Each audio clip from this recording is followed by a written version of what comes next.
saya pengen mengundang Kakak Rovan Alfari, ini foundernya dari orderonline.id dan PT Ordivo Teknologi Indonesia. Semoga bisa jadi berkat buat teman-teman semua. Dan waktu dan tempat dipersilakan, mari kita berikan tepuk tangan digital yang mewah, mewah yang rame, yeay gitu ya. Oke, thank Terima you, kasih Kak Rovan Mas sudah mau Clemens. berbagi. Ya. Mantap nih, udah mau berbagi sama kita. Terima kasih sangat. Semoga sesi hari ini bisa jadi berkat buat para pendengarnya. Waktu dan tempat dipersilakan, Kak. Oke, thank you, Mas Clemens. Assalamualaikum warahmatullahi wabarakatuh. Selamat pagi teman-teman semua, dimanapun teman-teman berada. Ini mungkin recording juga ya, jadi kalau misalnya dengarnya siang, selamat siang, yang dengarnya sore, selamat sore, yang dengarnya malam, selamat malam. Oke. Di sini saya coba share screen dulu.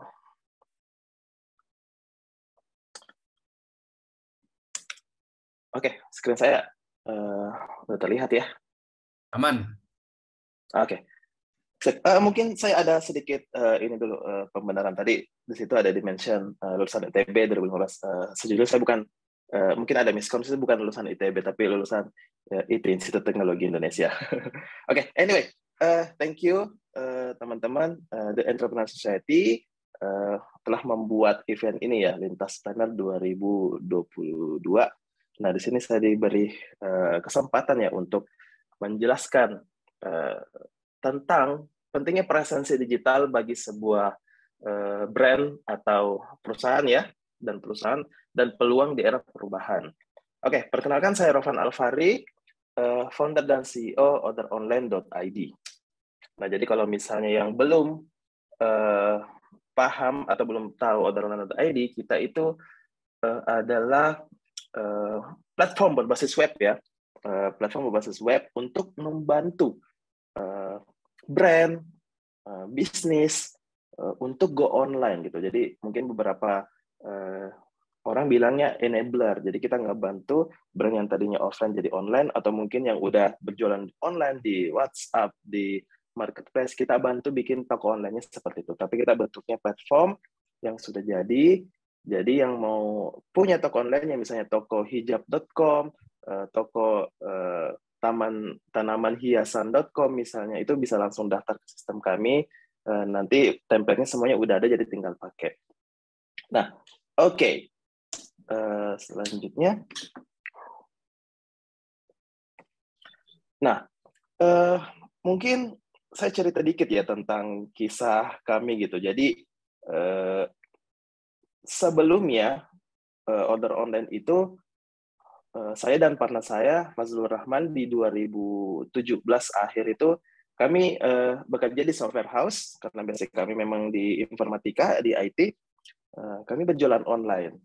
Waktu itu kami ada di komunitas juga ya, komunitas apa sih namanya, yang pelaku dropshipper seperti itu, jualan di sosial media, jualan di Instagram, jualan di Facebook.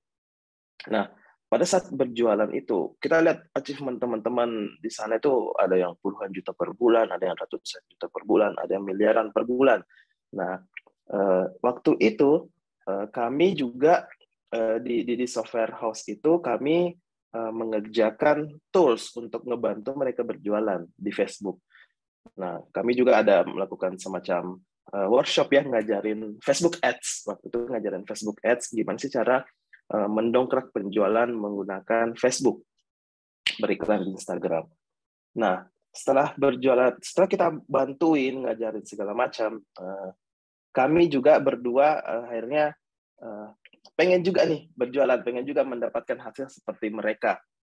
Akhirnya kita jualan di akhir 2017. Sepertinya waktu itu dengan tanda kutip dengan sombongnya, sepertinya berjualan menghasilkan ratusan juta itu gampang gitu. Kita tahu prosesnya kan, beriklan segala macam. Ternyata nggak semudah itu. Nggak semudah itu. Banyak kita spend uang untuk beriklan, akhirnya apa sih istilahnya, boncos lah, zong segala macam. Aduh, kenapa nih ya? Masalahnya apa? Jadi waktu itu kita ada 2 customer service kan. Nah, kita cek, oh ternyata banyak proses-proses yang repetitif, yang berulang, yang apa sih namanya, yang dilakukan tiap hari itu. Kalau misalnya ada kesalahan, efeknya sampai ke belakang gitu. Misalnya kita beriklan, kemudian Dulu kita beriklan itu langsung diarahkan ke WhatsApp. Teknik closing di WhatsApp-nya nggak oke gitu, jadi nggak dilakukan follow up. Jadi ada yang berminat tapi nggak dilakukan follow up besoknya, lusanya, besok setelah lusa segala macam itu CS-nya nggak ngelakuin. Jadi dan kemudian kalau misalnya ada yang berminat, mereka melakukan transfer misalnya, orderannya kadang CS kami itu lupa order di hari itu. Biasanya ordernya di besoknya di Tokopedia atau di supplier, jadinya lama. Customer juga ada yang beberapa kesal segala macam, jadi nggak melakukan repeat order. Nah, proses-proses seperti ini yang kami maksud tadi repetitif, akhirnya kami buatkan sistem gitu untuk membantu CS kami. Kenapa? Karena proses-proses ini yang susah membuat kita untuk melakukan scale nanti ke depannya. Karena basic kami di IT, di software, jadinya kita bikin tools tuh. Bikin tools untuk ngebantu si CS. Toolsnya seperti apa? Toolsnya untuk ngebantu pencatatan orderan, menampilkan produk, kemudian cek rekening, cek mutasi rekening secara otomatis. Nah, itu kita bikin tools namanya orderonline.id. Dulu namanya belum orderonline.id ya, karena kita pakai untuk internal sebenarnya. Kita mencoba untuk solving our own problem gitu. Nah, setelah itu, tools ini kami coba lempar ke teman-teman yang jualan online juga. Waktu itu kita kasih ke 10 orang kan. Bro, cobain dong tools kami. Oke nggak untuk dipakai jualan online? Oke nggak segala macam. Ternyata problem mereka itu sama gitu. Jadi tools ini akhirnya dipakai sama teman-teman yang lain juga, dan ternyata mereka suka dan mempermudah proses mereka. Akhirnya mereka bisa fokus ke jualannya gitu, nggak sibuk dengan pencatatan orderan, follow up tadi, cek rekening, cek mutasi rekening yang berkala. Nah, itu akhirnya kita bisa automate. Nah, tapi semakin ke sini ternyata banyak feedback juga, order online ini tolonglah ditambahin fitur ini, tambahin fitur ini. Akhirnya kita nggak bisa lagi berjualan online, akhirnya fokus ke tools ini. Jadi jualan online yang awalnya itu kita yang kita fokuskan, akhirnya kita nggak eksekusi lagi, akhirnya fokus ke tools ini, dan akhirnya kita launch di 2018 Juli di orderonline.id ini. Oke. Nah, orderonline.id itu sebenarnya simpelnya seperti ini. Bisa menampilkan produk yang berupa katalog ya, ataupun kita nyebutnya juga checkout page. Jadi kalau misalnya teman-teman kadang tuh misalnya scroll sosial media atau Instagram misalnya, tiba-tiba di story ada iklan kan, terus teman-teman swipe up, misalnya itu ada produknya tuh. Nah, itu menampilkan produknya seperti ini. Nah, itu mostly order online yang provide ya. Jadi bisnis atau brand itu menggunakan order online untuk menampilkan produknya. Kemudian di situ ada tombol beli.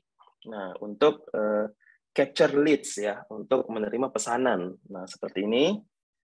Kemudian setelah visitor mengisi form, menentukan komitmen dan pembayaran segala macam, kemudian masuklah orderannya di dashboard-nya si brand atau dashboard-nya si business owner. Nah, kemudian si business owner juga bisa melakukan pengiriman menggunakan partner 3PL kami. Nah, ini semua satu kesatuan di sistem orderonline.id. Nah, sesimpel ini tools yang kami sediakan. Oke, saat ini di tahun 2022 di bulan November ini kita total pengguna ada di sekitar semuanya ini ada sekitar di 21.000 ya.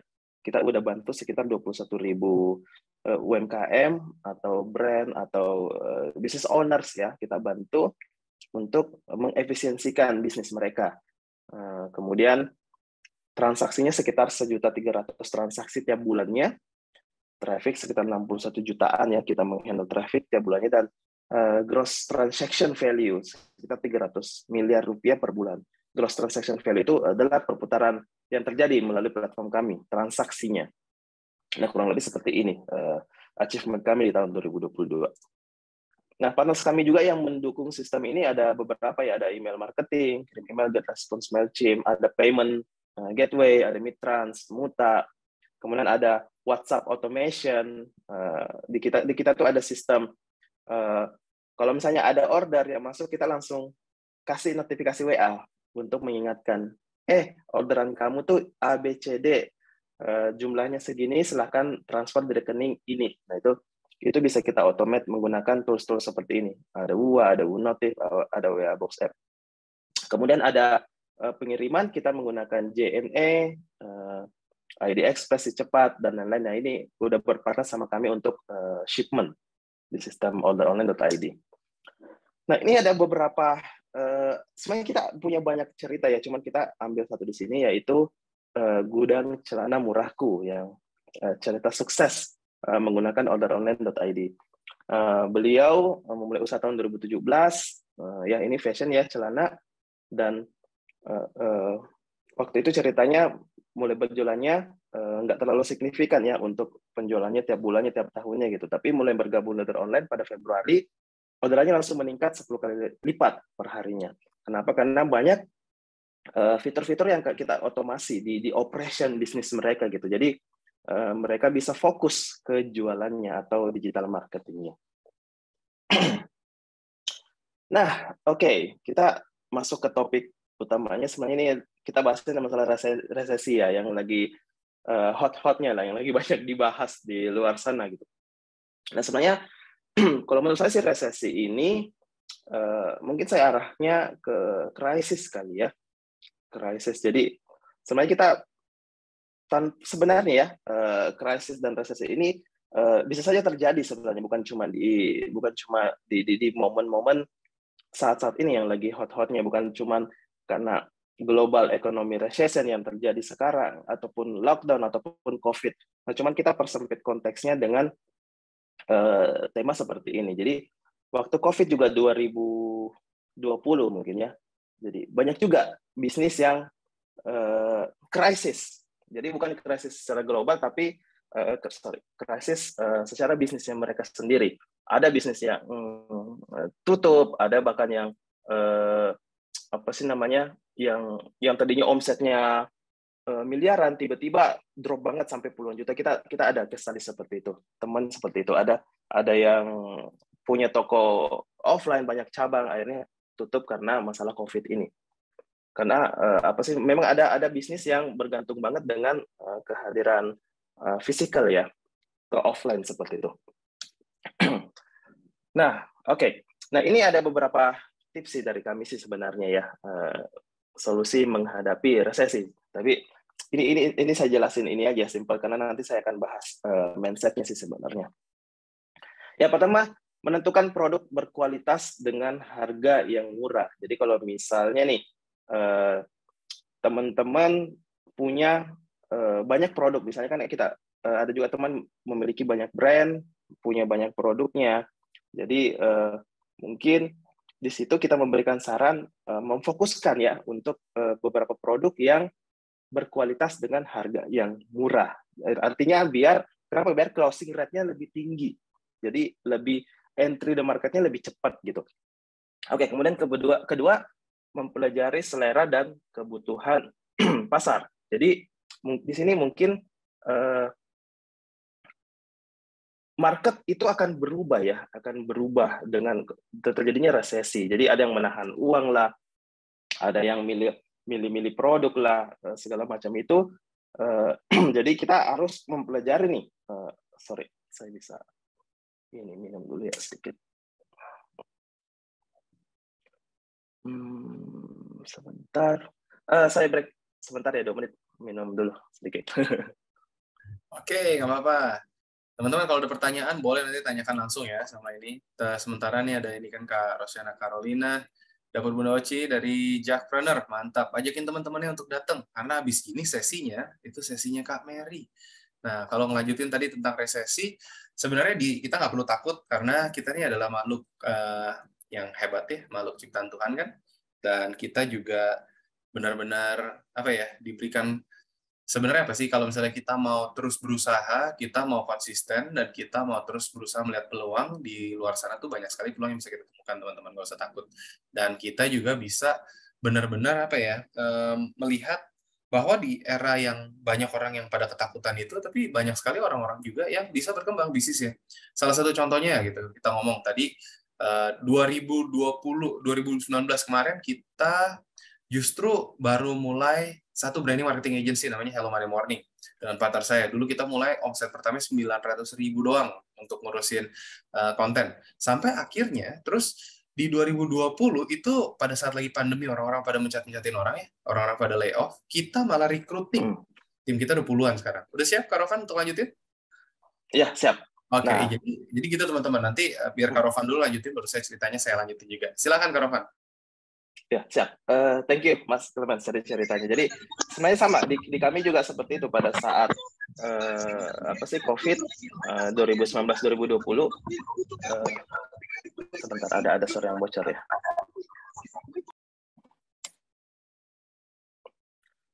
Sorry, Mas Clement, video saya udah ke-share belum ya? Videonya belum jalan, Mas. Ini masih di slides. Oke, udah. Kalau saya kelihatan nggak, Mas? Kelihatannya solusi menghadapi resesi slides-nya, Mas. Oke. Berarti bisa saya lanjut ya? Ya. Nah, oke.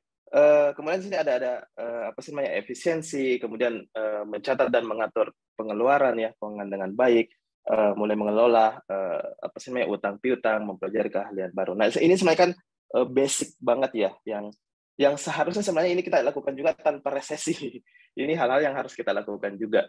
Nah, tapi sebenarnya yang lebih kita fokuskan adalah sebenarnya sih di sini saya pengen fokusnya di marketnya gitu.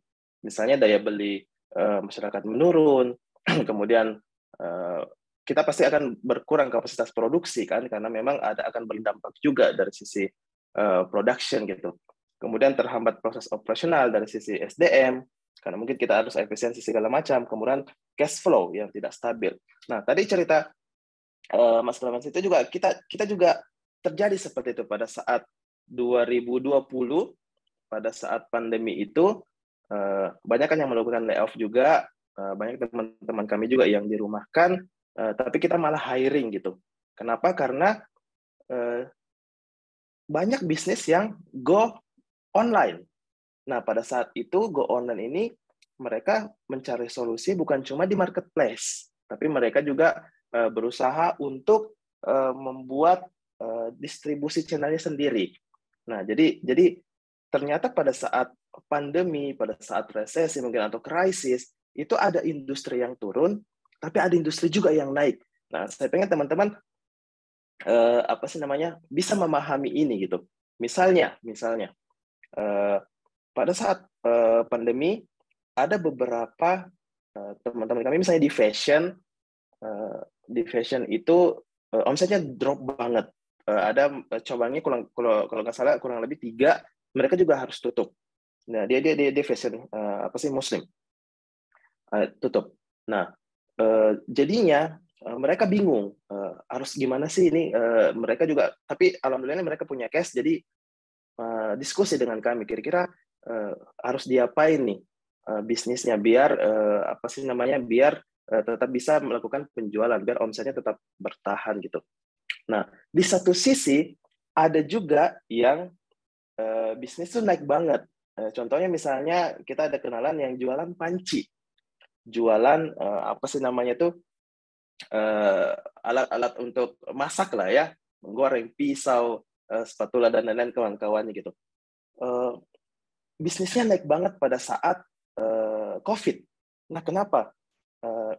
Ini kita diskusi, ternyata apa sih kayak panci segala macam itu menjadi fashion pada saat pandemi. Kenapa? Karena mereka itu seringnya di rumah, seringnya masak, dan mereka ternyata masaknya tuh sambil di update kayak di Instagram, di sosial media gitu. Jadi dia nggak mau apa sih memperlihatkan apa sih kayak pancinya yang udah hitam segala macam. Jadinya mereka tuh beli panci warna pink lah, minggu depan biar di update-nya nggak warna pink aja, akhirnya beli juga yang warna biru lah, hijau segala macam. Oh, ternyata panci ini menjadi semacam fashion di saat itu gitu. Nah, ada juga yang beli pancinya itu beberapa karena yang digantung sama yang dipakai masak itu berbeda. Jadi ada yang sampai beli 2. Ini case study-nya menarik banget. Jadi pada saat resesi atau krisis, ternyata nggak semua industri yang hancur gitu. Jadi ada juga yang naik, dan ini apa sih sebenarnya pelajaran banget ya untuk teman-teman berbisnis gitu. Jadi jangan sampai terlalu apa sih namanya, terlalu fokus pada masalah gitu. Jadi teman-teman harusnya memiliki mindset untuk melihat industri-industri lain yang bisa meningkat di masa krisis ataupun resesi itu gitu. Nah, kemudian mengikuti kondisi ekonomi, misalnya nih teman-teman juga nggak perlu gitu. Kalau misalnya tadi memiliki produk nih satu, tapi ternyata produk itu nggak oke di masa resesi atau di masa pandemi tadi, case tadinya ya. Nah, teman-teman bisa mencoba bisnis yang lain dengan metode-metode tanpa modal gede, karena terkadang juga ada yang memikirkan bisnis baru itu harus modal gede, harus start dari ratusan juta, puluhan juta, atau mungkin miliaran. Enggak juga. Jadi kalau misalnya teman-teman paham, ada juga yang namanya kita bisnis dropship ya. Jadi teman-teman bisa jualan tanpa perlu stok produknya, tanpa perlu apa sih namanya, melakukan produksi, tanpa perlu deal-dealan sama manufacturer. Nah, teman-teman juga bisa melakukan itu sebenarnya. Jadi teman-teman bisa nih coba banyak industri, mulai dari fashion, mungkin F&B, atau mungkin di apa sih namanya beauty dan lain segala macam. Nah, jadi teman-teman bisa tuh memulai dengan kondisi ekonomi tertentu. Kemudian ini kalau misalnya memiliki brand yang sempat saya singgung tadi, memang pada saat menciptakan lini-lini brand ini, contoh misalnya teman-teman juga kita ada kawan yang mainnya di beauty, misalnya ada yang dekoratif, ada yang apa sih namanya face wash segala macam, ada whitening, cleansing segala macam nih. Nah, ternyata ada beberapa produknya itu yang drop. Ya, misalnya face wash segala macam ini drop, tapi yang dekoratif malah naik. Nah, kenapa? Karena pada saat pandemi, itu kebanyakannya Zoom ya. Jadi kebanyakannya itu yang make up gitu. Jadi mereka mau terlihat cantik di apa sih namanya di online pada saat meeting Zoom seperti itu. Nah, jadi mereka cuma fokuskan di produk itu aja. Jadi membesarkan produk ini, iklannya semuanya difokuskan ke produk itu. Nah, kemudian ada juga beberapa yang industri naik ya, yang waktu ini case tadinya Paragon ya, KAF. Nah, itu face wash untuk laki-laki. Nah, mereka malah launchingnya pada saat pandemi. Nah, ini case tadinya keren banget. Jadi orang-orang pada apa sih namanya, pada nutup-nutupin bisnis ataupun layoff segala macam, malah mereka launching produknya face wash yang mereknya KAF di saat pandemi. Nah, karena pada saat itu industri cowok juga lagi naik gitu, mereka juga mau terlihat glowing, putih di Zoom, di meeting online, mungkin efek-efek kayak semacam film-film drama Korea waktu saat itu juga lagi naik-naiknya, memperlihatkan apa sih namanya, cowok-cowok glowing. Jadi industrinya juga akan berubah gitu, marketnya berubah. Jadinya produk pemutih, pembersih muka khusus untuk cowok masuk banget di marketnya pada saat itu gitu. Oke. Nah, kemudian vision for innovation. Jadi mungkin di sini lebih ke teman-teman kalau misalnya udah memiliki produk ya, udah memiliki brand, mungkin akan pintar-pintar juga untuk melakukan inovasi di produknya. Inovasi apa? Misalnya kayak gini. Karena seringnya di rumah, kita punya teman yang jualan parfum. Nah, parfum kan produk yang udah apa sih namanya, udah masif banget lah ya, dari tahun berapa gitu. Kalau misalnya saya baru terjun sih di online itu 2015. Nah, itu jualan parfum itu memang selalu ada. Nah, tapi pada saat pandemi, karena orang jarang keluar, akhirnya parfum itu beberapa ini market itu drop gitu. Jadinya jarang gitu beli parfum, karena jarang pakai parfum. Nah, tapi teman saya ini kreatif gitu, membuat angle baru di produknya, lebih ke parfum untuk suami istri gitu, parfum untuk meningkatkan gairah. Jadi brandnya ada macam-macam gitu. Jadi mereka membuat produk itu dengan angle tertentu, padahal produknya sama, parfumnya sama, bibitnya sama gitu. Nah, akhirnya penjualannya meningkat di saat pandemi juga. Kenapa? Karena mungkin yang berkeluarga tetap di rumah dan ya aktivitasnya tetap di rumah semua, termasuk aktivitas seksualnya ya. Jadi masuknya ke angle itu dan akhirnya penjualannya meningkat.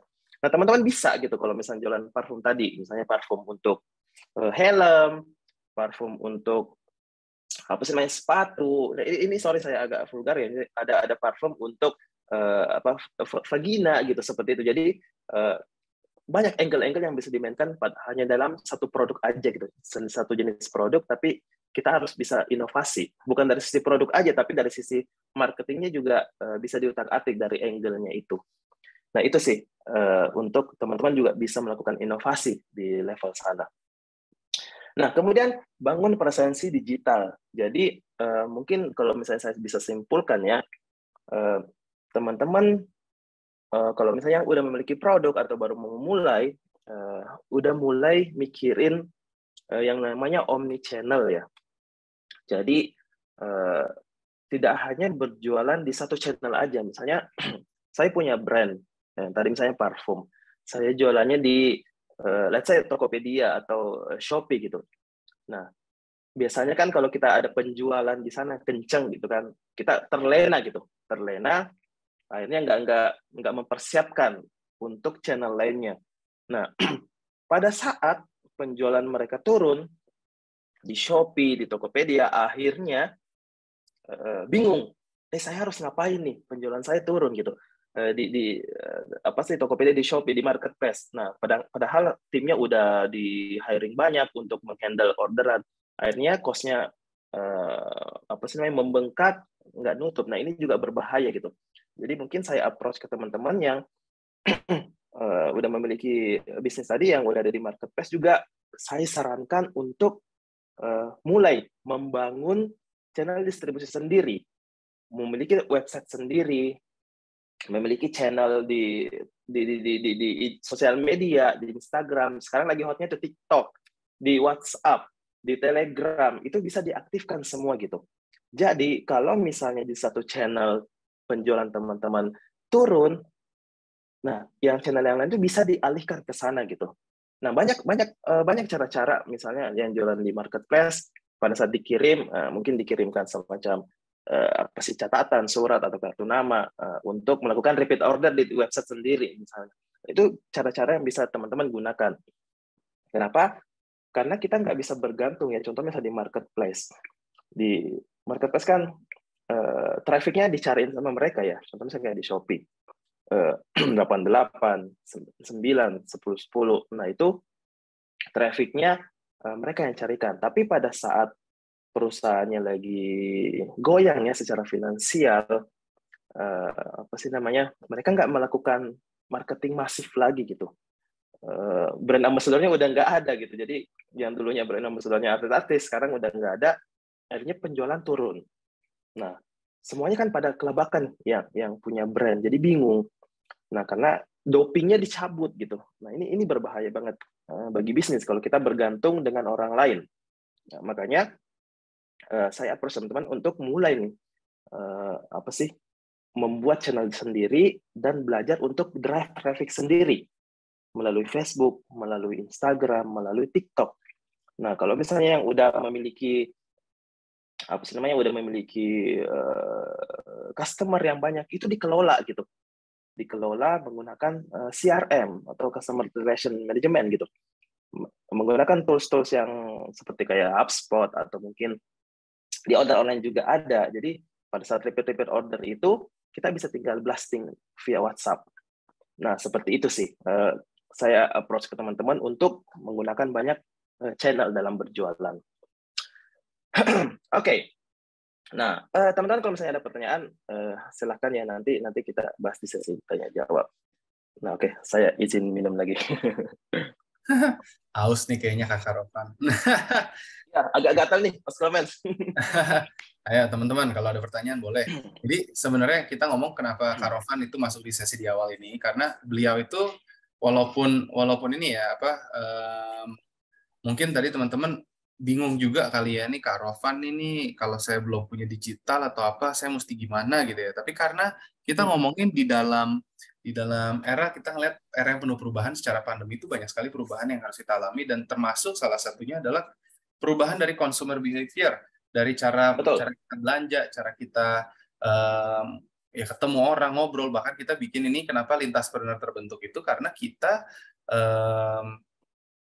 mau supaya member-member di seluruh Indonesia tuh bisa turut bergabung dan saling kenalan satu dengan yang lain. Nah, itu Ya, kan betul. sini. Nanti sih kita kalau event pasti lebih bagus kalau offline. Ya, Event tuh paling bagus kalau offline. Kalau nggak, kita nggak mungkin bisa istilahnya apa ya, tukar kartu nama langsung, saling ngobrol. Kalau gini kan cuma satu arah nih teman-teman. Yang lain tuh cuma bisa di kolom chat. Tapi nggak apa-apa. Sementara ini ya teman-teman saling berkenalan juga di kolom chat boleh gitu. Ya, tapi teman-teman kalau pengen tanya ini dengan order online, kira-kira pertanyaan seperti apa tuh? Nah, atau Kak Rovan mungkin masih ada materinya lagi yang mau disampaikan? ya. Paling saya lanjut dikit ya. Boleh, silakan. Dikit lagi kayaknya. Oke. Siap, thank you, Mas Clemens. Betul tadi ada banyak perubahan ya di customer behavior gitu. Tapi kita harus siap. Nah, di sini saya mungkin mengajak teman-teman ya untuk go digital bersama order online. Kita tools tadi yang saya jelaskan di awal, kita memiliki satu dashboard untuk menghandle itu semua. Dan kita juga ngejualnya itu serba otomatis. Tadi kayak nge-follow up, CRM-nya, segala macam. Kemudian sistemnya udah terintegrasi dengan ekspedisi, dengan gudang, dengan channel marketing, dan tadi saya mention kayak di Facebook, di Instagram. Nah, kita memiliki plan ya untuk membuat satu ekosistem bagi bisnis di Indonesia. Kami benar-benar pengen membantu gimana sih biar teman-teman yang berjualan secara online itu dengan mudah gitu. Karena nggak bisa dipungkiri semakin ke sini itu bisnis kita itu tergantung banget dengan sistem, dengan teknologi, dengan digital gitu. Di saat kita nggak bisa mengeksekusi atau menjalankan bisnis kita menggunakan digital ini, eksistensi kita dipertanyakan nantinya gitu. Jadi di sini kita ingin membuat sistem yang end to end untuk membantu itu semua. Mungkin saya memperkenalkan ya order online produknya apa aja sebenarnya. Grup kita namanya Ordivo. Ordivo itu lebih ke bisa bilang kayak holdingnya ya grupnya. Salah satu produk kita itu adalah namanya orderonline.id. Nah, yang order online ini yang membantu tadi order management system ya, websitenya, toko online-nya gitu. Nah, kemudian di 21.000 member ini kami sering diskusi mereka itu sebenarnya kendalanya apa sih gitu untuk bisa berjualan secara online dan meningkatkan penjualan mereka. Apa sih yang kendala-kendala yang mereka hadapi? Ternyata mereka juga seringnya di produk gitu. Saya ini mau jualan online tapi bingung mau jualan apa gitu. Mas, saya cocoknya nih jualan di fashion, tapi di mana ya nyari stok yang oke gitu, yang produknya berkualitas dan stoknya melimpah misalnya. Nah, akhirnya dari masalah seperti itu, kita buatlah Inventro namanya. Inventro ini adalah platform juga yang mendukung para pebisnis online ini atau UMKM untuk punya akses ke manufacture gitu. Jadi kita mengkonekkan antara seller, saya sebutnya seller aja ya, seller dengan supplier, dengan manufacturer. Jadi kalau tadi ada yang masalah nggak tahu jualan apa, kami kasih rekomendasi. Ada nih produk-produk yang laku, yang kami tes. Parfum, ada tas misalnya, ada sandal, dan lain-lain segala macam. Nah itu Inventro kita support, siap untuk ngasih produk, biar teman-teman bisa langsung jualan.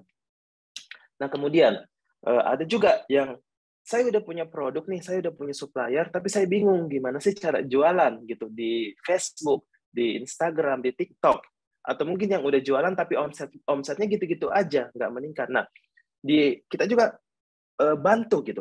Oke, kita buatkan deh platform pembelajaran yang khusus untuk berjualan secara online. Nah, kita buat Akademi.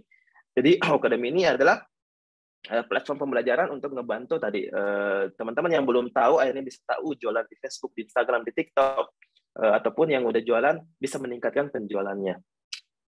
Nah, kemudian ada kita Ovina. Ovina ini belum running ya, masih kita godok secara internal, tapi modal bisnisnya seperti ini kurang lebih. Nah, kita juga banyak banget mendapatkan feedback seperti ini. Ada seller yang mereka mendapatkan 100 order. Tapi mereka cuma bisa fulfill misalnya 40 order saja. Nah, kita tanya kenapa?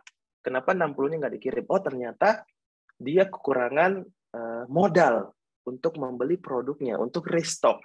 Nah, ada juga yang memiliki kendala di modal. Nah, di sini kami nantinya akan bantu juga teman-teman yang nggak memiliki modal.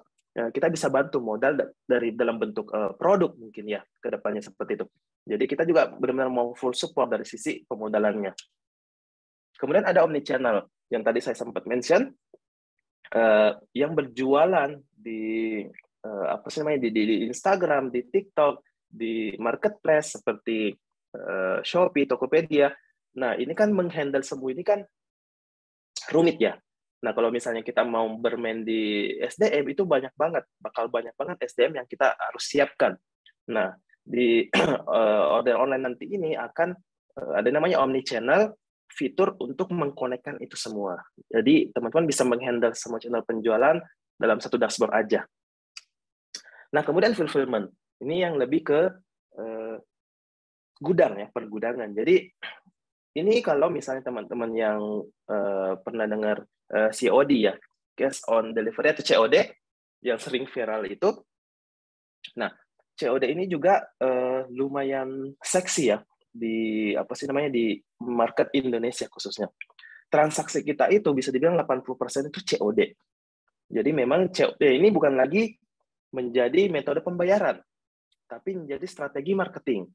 Kalau misalnya teman-teman, kita punya banyak kasus yang berjualan dengan menggunakan bank transfer, let's say, pay ratio-nya itu cuma 40%.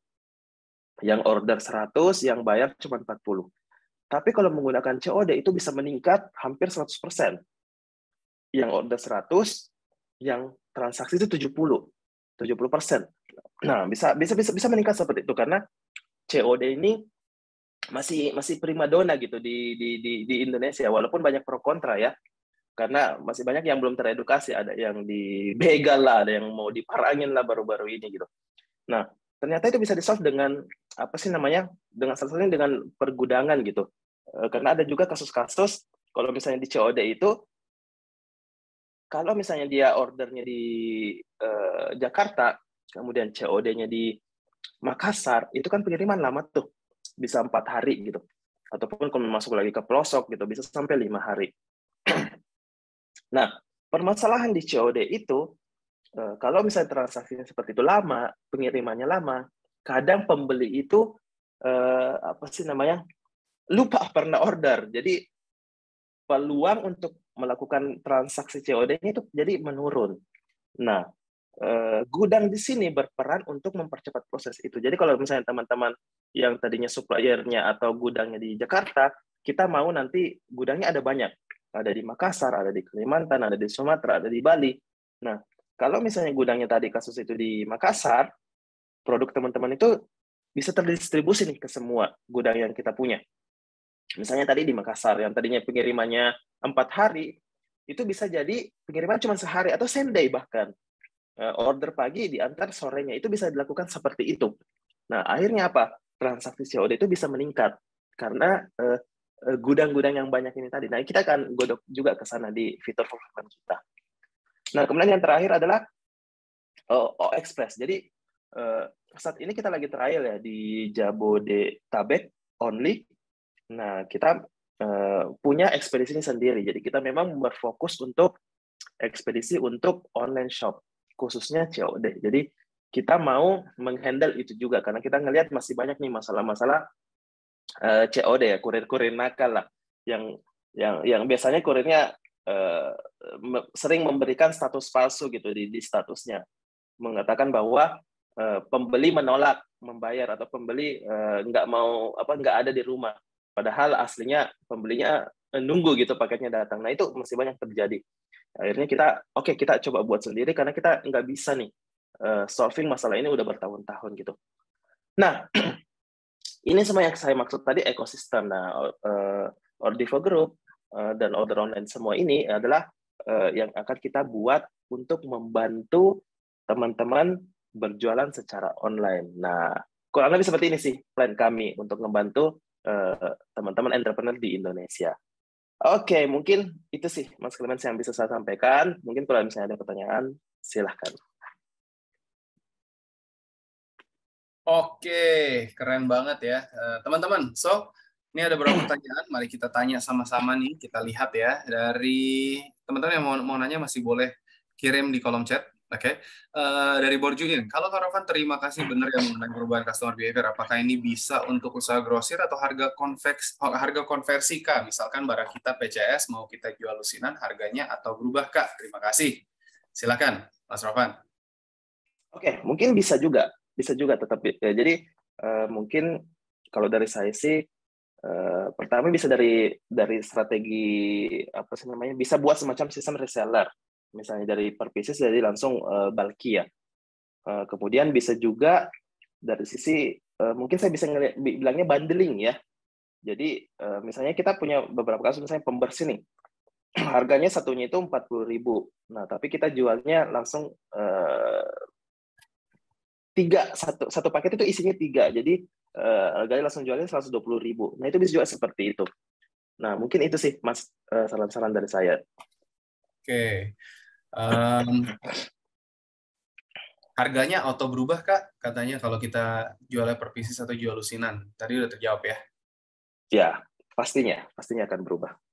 Oke. Dari Kak Elios, pertanyaan online dan offline ini seperti ayam dulu atau telur duluan? Menurut Kak Rovan, mana duluan Kak yang diprioritaskan? Terima kasih. Nah, tuh silakan. Oke, mungkin bukan ayam telur ya. Mungkin semuanya harus dieksekusi. Karena tadi saya bilang itu omnichannel, offline juga masuk ke sana.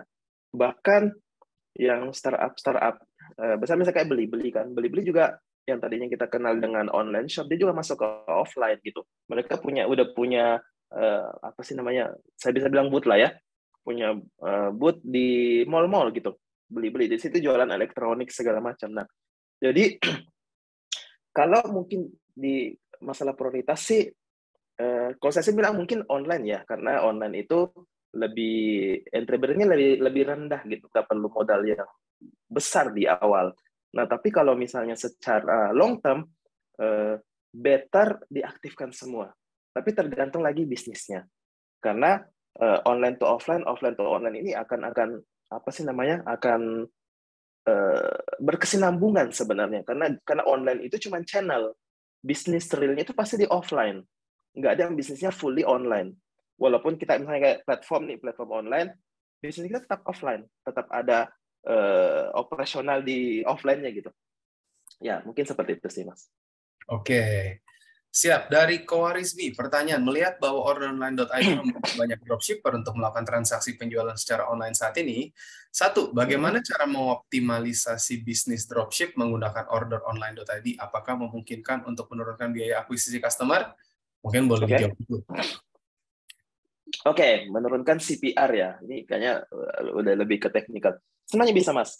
Untuk menekan CPR itu, pertama dari sisi teknologi, ini agak teknis ya. Misalnya kayak servernya memang harus benar-benar prima gitu. Jangan dikit-dikit down, dikasih traffic banyak down. Nah, order online itu berperan di sana. Jadi teman-teman nggak perlu lagi mikirin seperti itu. Kita ngasih kualitas server yang oke. Jadi walaupun digempur dengan traffic yang banyak, itu tetap lancar gitu dan cepat. Yang teman-teman bisa buktikan itu. Nah, itu pertama. Jadi salah satu dari sisi untuk menekan cost per result ya atau CPR itu bisa dengan cara teknologi. Kemudian kedua untuk menekan itu dengan konten pastinya. Ini walaupun nggak ada hubungannya dengan langsung dengan order online, tapi ini penting banget. Jadi konten itu kita banyak kasus konten ya, apa sih namanya yang tadinya cost per result-nya itu atau cost per acquisition-nya itu 40.000, tapi dengan konten yang bagus, video-video unboxing yang bagus, bahkan ada yang masih before after yang bagus dikemasnya itu bisa ditekan sampai dengan 10.000. Nah, itu power of content. Jadi apalagi kalau dia yang bermain di TikTok. TikTok itu memang kita diwajibin untuk produce konten tiap minggu. Jadi kalau misalnya konten lama kita yang udah istilahnya satu rated, itu bahkan ada warning kan, tolong perbarui konten kamu gitu seperti itu. Jadi konten ini penting banget untuk menekan cost per result tadi. Ya, mungkin itu, Mas. Oke, nah terus yang pertanyaan keduanya, platform sosial media mana yang saat ini mendominasi traffic ke orderonline.id dengan tingkat konversi lebih tinggi? Wah, ini technical juga. Betul. Facebook, Instagram, dan TikTok. Tapi yang paling besar sih di kita masih di Facebook, Instagram. Oke, Facebook, Instagram, mantap. Teman-teman, jangan ini dulu karena habis gini sesinya akan seru juga ya. Terus ini pertanyaan terakhir nih, bocoran produk yang kira-kira bakal boom di bulan November dan Desember 2022 menurut versi order online. Terima kasih Kang Rovan. Oke, mungkin ini asumsi ya, asumsi banget karena saya belum cek data dan saya juga apa sih namanya, intinya belum cek data. Jadi kalau misalnya asumsi, biasanya kalau akhir tahun itu apa sih namanya, prepare untuk tahun kedepannya gitu. Biasanya kan di health biasanya. Kalau misalnya kalau di Mas Kulman setuju nggak kalau misalnya di awal tahun biasanya tempat gym itu rame. Nah, Nah jadi yang berbau suplemen itu oke banget, yang berbau dengan apa sih perawatan diri itu oke banget di akhir tahun karena memang biasanya mereka punya apa sih istilahnya mimpi-mimpi di tahun selanjutnya itu seperti itu untuk jadi lebih sehat, untuk lebih keren. Nah, apa sih namanya, produknya yang berhubungan seperti itu. dan itu yang kemarin kita pernah bahas juga, kalau kita dengerin, kalau teman-teman hadir di sesi kemarin itu ada Kak Erozel, kita ngomongin trending, ada Kak, aduh, kok saya lupa ya. Itu juga kemarin kita tuh ngebahas ada tentang kalau misalnya di awal tahun itu, kemarin ngomong sama bisnis bareng Bram, Kak Alvan, itu trennya bahwa di awal tahun tadi, seperti Kak Rovan bilang, biasanya orang-orang lagi New Year's resolution, tahu pernah dengar Ya, nggak? resolution. Tahun Ya, depan tuh betul. kepengen hidupnya lebih baik apa segala macam gitu ya, dan ya Ya. itu normal banget sih sebenarnya teman-teman, karena kita pasti wah ini kayak tahun depan nih tahun baru kita harus punya semangat baru gitu ya, harus kurusin badan misalkan. Nah itu makanya Ya. sepertinya akan naik, dan kita juga lagi ngeliat kan kemarin bahas tentang kesehatan juga penting banget gitu. Betul. Karena kalau teman-teman yang ngikutin saya nih di Instagram mungkin ngelihat saya dalam 3 bulan terakhir tuh 3-4 bulan ya udah hilang 24 kilo gitu. Tapi nggak nunggu awal Wow. tahun. Ya, Ya. kita mau ngurusin mau pokoknya hidup sehat mulainya dari sekarang, nggak nunggu tahun depan. Betul. Ya, teman-teman ya. Ya. Sama kalau mau ngomongin mau mulai online, jualan online, belajar di order online bisa dari sekarang gitu kan ya. Cie. Ya. Kemarin juga kita ngebahas kalau untuk ngadepin pandemi, ngadepin resesi, kita perlu bikin dari Kak Bram.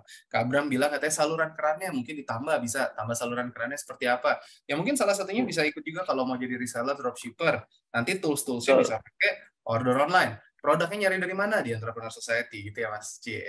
Ya. Ya. Ini sama Kak Rovan juga kita nanti mau nih Keren. channel penjualannya Kak Rovan kan banyak reseller distributor kan. Nanti mungkin kita punya produk-produk, kita importir suplemen kesehatan bisa masuk ke sana juga tuh. Belum kita lanjutkan nanti. Asik. Siap. Ditunggu Mas Siap. kolaborasinya. Boleh. Nah ini dari Kakak Tony Yondi. Apakah ketika kita join jadi member bisnis, apakah akan keluar juga iklan kita di IG, FB, DLL tuh? Member bisnis kayaknya order online tuh. Mungkin enggak ya, karena gini, order online itu sebenarnya ngebantu dari sisi platformnya, membantu dari sisi ilmunya, ngebantu dari sisi produknya. Nah, untuk marketingnya akan dikembalikan ke teman-teman masing-masing. Nah, tapi kita bantu tuh kasih tips-tips, trik-triknya seperti itu sih. Jadi daftar itu nggak langsung muncul di ini apa sih namanya di channel-channel itu tadi. Tapi teman-teman tetap harus melakukan periklanan di Instagram, di Facebook ataupun di TikTok gitu. Oke, nah itulah ya makanya. Nah terus teman-teman juga nih Raven Ilham bilang apakah orang banyak orangnya serius? Paling murah CPL-nya berapa Kak? Waduh, CPL tuh nanyanya. Cost per lead ya. Tadi saya mention itu 10.000 itu termasuk murah. Saat ini tuh murah banget 10.000. Dibilang serius sih serius karena perputarannya 300 miliar plus sebulannya. Tuh 300 miliar plus. Belum kalau nama produk kita, amin. Ya. Numpang jualan. Oke. Dari Kak Tommy, Bismillah, izin bertanya Kak, bagaimana caranya mengetahui biaya ongkir sistem COD di setiap wilayah tanpa ke kantor JNT atau sejenisnya? Apakah ada aplikasinya Kak? Tuh, ini bagus nih. Betul, bisa pakai order online. Jadi kita udah mengkurasi 7 ekspres di Indonesia, JNE, JNT, Si Cepat, GDL, Ninja, Dan ada 7. Sekarang nanti akan ada Paxel juga. Nah, kita itu ada yang namanya fitur smart logistik. Jadi kita mengkurasi mana ekspedisi terbaik untuk tujuan customer teman-teman gitu. Jadi berdasarkan kualitas mereka. Tapi nantinya kalau misalnya teman-teman juga mau berdasarkan harga itu bisa ya ke depannya gitu. Tapi kita memfokuskan untuk kualitasnya. Jadi nggak bisa dipungkiri, bahkan beda kecamatan aja itu berbeda kualitasnya. Contoh misalnya, kirim dari Jakarta ke Bandung. Bandungnya kecamatan Sukasari. Itu jagonya JNE misalnya. Tapi kirim dari Jakarta ke Bandung, kecamatan Kiara Condong misalnya, itu jagonya si cepat. Itu bisa berbeda banget, dan fitur di orderan online itu bisa merekomendasikan itu secara otomatis. Jadi customer nggak perlu milih kurir, sistem yang memilihkan. Nah, seperti itu sih. Jadi kita udah mengkurasi. Oke, tuh teman-teman, nanti kalau pengen tahu lebih lanjut ya, karena waktunya terbatas, langsung follow aja Kak Rovan Alvari atau orderonline.id, tanya-tanya DM di IG-nya gitu ya. Siap, ditunggu. Oke. Brother, thank you banget sudah berbagi sama kita-kita. Thank you banget sudah berbagi di ini. Dari banyak pertanyaan masih nih, biayanya bagaimana dan sebagainya. Kayaknya mungkin nanti dari tim Orderonline bisa di follow up ya teman-teman ya. Di Orderonline ada dapat ekspor database pelanggan dan sebagainya. Itu nanti teman-teman kayaknya boleh tanya langsung nih, udah spesifik. Betul, langsung aja. Gitu ya. Dan thank you banget Kak Rovan udah berbagi sama kita-kita. Sebelum kita akhiri, kita foto bareng dong. Yuk teman-teman, open cam. Siap. Ya, dan nanti seperti biasa kayak kemarin kita tuh dibagiin hadiah banyak loh ya. Ini mungkin kita stop share dulu. Nah, kita kemarin tuh dari Kak Alvan itu bagi-bagi ada buku untuk semua bisa sukses apa? Kalau nggak salah ya, semua bisa diatur. Itu modul untuk leadership dan trainingnya. Terus dari kita juga ada beberapa hadiah, dan teman-teman yang setia sampai akhir hari ini selain dapat ilmu, dapat banyak hadiah juga loh ya. Ayo kita foto bareng, open cam, dan seperti biasa kita tangan kanan, dada kiri, ikrar pengusaha, dan kita mau sama-sama bergandengan tangan supaya kita mengatasi pandemi tahun depan. Tambah semangat, yes. Silakan kakak panitia, boleh? Oke, siap semuanya. Oke, gaya pertama, 1, 2, 3. Oke, yang kedua, karena ini ada 2 slide. Oke, ganti gaya. 1, 2, 3. Mantap. Terima kasih. Sekali lagi, brother, udah ikut hadir ya. Yang ikut partisipasi juga. Sekarang kita... Bersinarlah dengan cahayamu sendiri. Ketika kita menyadari bahwa waktu kita di dunia ini sangatlah terbatas, maka kita juga bisa menghargai setiap momen yang kita lalui di dalam hidup. Terkadang kita masih terikat oleh rantai yang tidak terlihat. Dari membandingkan diri dengan orang lain, sampai berusaha untuk diterima oleh standar masyarakat. Kebebasan dan kemerdekaan di dalam hidup yang sesungguhnya adalah ketika kita tidak lagi dihantui oleh pandangan orang lain. Ketika kita bisa terbebas dari persepsi publik untuk hanyalah menjadi sebuah batasan standar, akan tetapi bisa bersinar, melakukan pencapaian sesuai dengan talenta yang sudah diberikan Tuhan. Bersinarlah yang terang, wahai sahabat. Bersinarlah dengan cahayamu sendiri.